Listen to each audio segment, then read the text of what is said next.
Situasi di Gaza, saudara, kian mencekam usai Israel lakukan agresi militer secara besar-besaran. Serangan rudal militer Israel tak kunjung henti targetkan wilayah Gaza. Pertempuran Israel dengan Hamas menewaskan lebih dari 4.000 jiwa dan lebih dari 15.000 orang terluka. Israel mengklaim saat ini telah mengizinkan Mesir untuk mengirimkan bantuan kemanusiaan secara terbatas ke Gaza.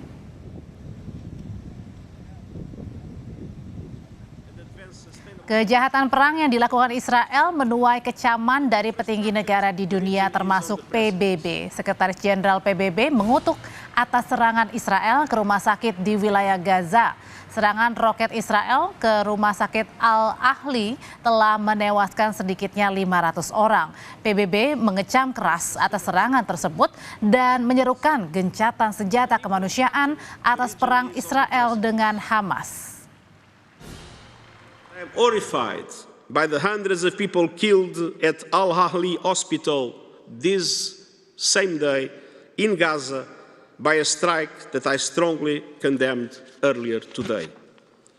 I call for an immediate humanitarian ceasefire to provide sufficient time and space to help realize my two appeals and to ease the epic human suffering we are witnessing.